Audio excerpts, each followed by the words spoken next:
Hello there, my name is Thanyawat Srivajana and welcome back to another episode of RoTransWipe, the series where we yap about Roblox Transport Games. This time we will be, unfortunately, talking about another SCR competitor, Whitecoast City Railway. Yes, because of the recent announcement by the developers confirming that they will recode the whole game from scratch, why not talk about some of the major versions in the game's history? Released in mid-2020, WCR was created by Mario Cliff and currently has a whole development team behind it.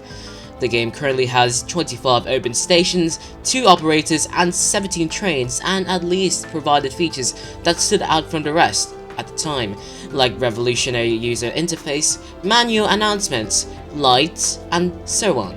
But we'll talk more about those as we go into the video.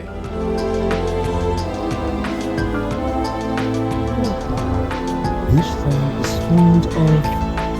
Just a quick heads up before I begin to explain the whole shebang. Unfortunately, the history of Whitecoast City Railway is rather scarce, especially before it was properly released, so I will just be following the major versions on the wiki instead. And with that said, let's begin with version 0.3.0.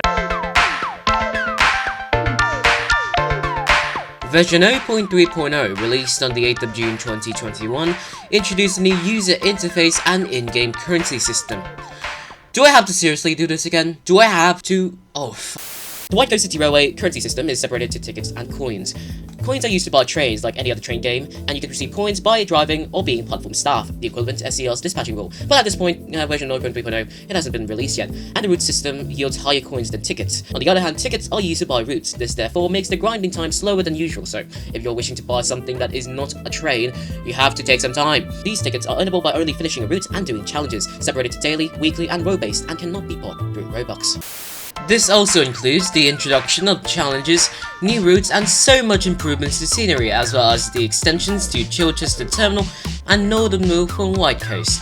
And this is how the network looked at the time, with the main termini at Norwich and Whitecoast Central, with interchanges for the Northern Service Metro at Bracknell Parkway and Rosewells. The driving GUI was also simple, and they introduced a new dot matrix information boards and AWS alongside improved signals to make the game more realistic.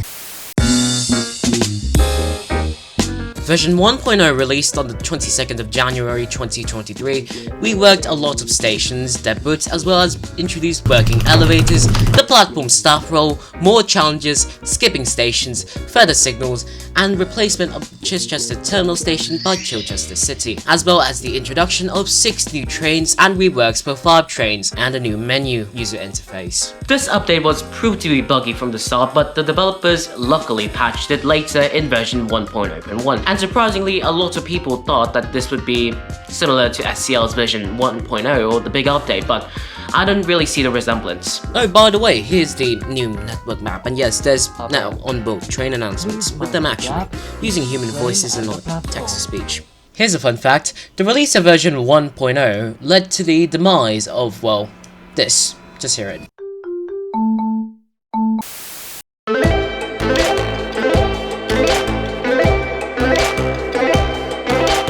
Version 1.1 was released on the 23rd of March 2024, following WCR's rebrand, with the logo designed by contest winner Edgar Lobica. And amusingly, it's a very nice design, timeless, and indeed represents the game's nature and aesthetics. But anywho, similar to version 1.0, the update had many bugs and issues.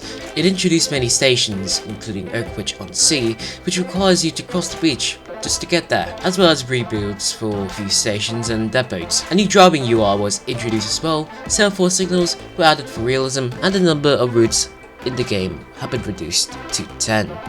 This update also included addition of many trains, including the Class 700 Zero 320 Dusty Bin and the Class 68 locomotive, coupled to Mark 5A coaches, therefore making this the first time I've seen a driving van trailer usable in such a game. In addition to the buggy features of this recent update, the developers and staff were criticized by the community for their handling of the update. However, these were gradually fixed and were updated in stages, which I sure hope wouldn't be a problem on Roblox's end.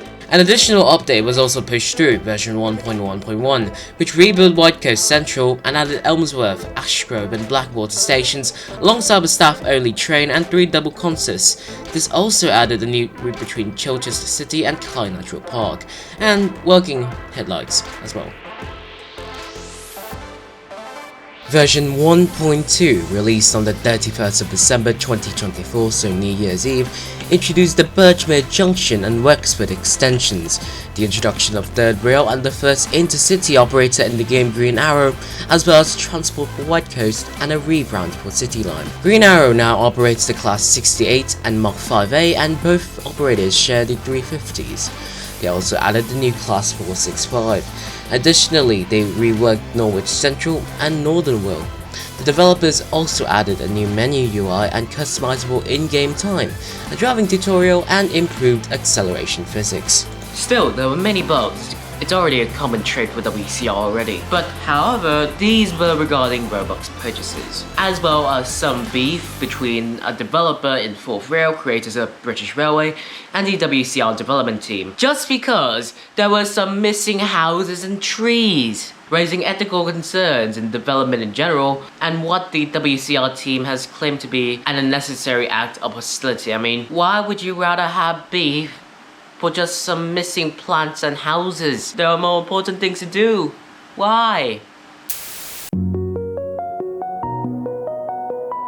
As we probably guessed, WCR's weakness is indeed bugs, but its strength lies in its community, and in fact, there are lots of references to members of the community in the game itself, such as the Fetch HQ, Certified Toaster HQ, and Roden Gramsay's San restaurant. WCR, like SCR, has a ranking system where you can attain interactive roles like platform staff, but there's also a dedicated training train, as we've already seen in the trailer for version 1.2. But instead of supervisors, there are dedicated instructors. But still, that's not the only thing that's changed. There are dedicated ranks for each member of the development team, and yes, that includes the artists, audio engineers, and other developers, as well as operations, public relations, and all the human resources. And finally, the 5 or 6 people that form the board of directors. Those people that are actually officers rather than directors. CEO, you get the idea. As well as that, WCR often partners with other games and creators, such as Innovative Games, not to be confused with Innovation Incorporated, Dovedale Railway, one of the few Roblox games to have a Mirrorhead's wiki, Metro Simulator, creating Metro games and stuff on the platform, Ton Voice and partners who make voiceover announcements for WCR, MTA on Roblox, I don't even know how to explain that, and Sun International Airlines.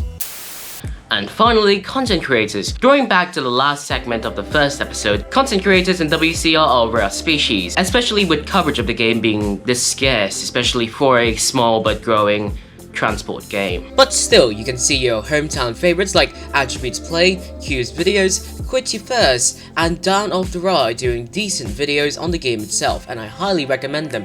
Oh, and also, WCR has its own channel and moreover its own website. And it may not be battling with SCR though, because they don't have real-time data available, but at least they mentioned the unofficial wiki. So that's about it. For a game that's so defensive about not being an SCR clone, WCR has its quirks and indeed has a comparable game experience to SCR, but still, we'll have to see if version 2.0 will meet everyone's expectations and of course not have bugs. Well, now you're probably wondering what's next for RoTransWipe, well, the next episode. Well, unfortunately, I'm in school, and with my heavy focus on the upcoming school year, I must put RoTransWipe on hiatus for now. I'm deeply grateful for all the support I've received, especially since I started this project during my New Year's break just to have fun with my GoPro. So I would like to say a huge thank you to everyone who's watched my videos and have left some kind of feedback to me, whether positive or negative. That actually helps me for the better. Well, who knows what the future holds. Maybe I could cover version 2.0 or even the SCR Metro update version 2.2. But who knows when will it be. But yeah, it's time for me to take a break for now. And with that said, that is it for this episode of RoTransWipe. Thanks for watching. Bye-bye.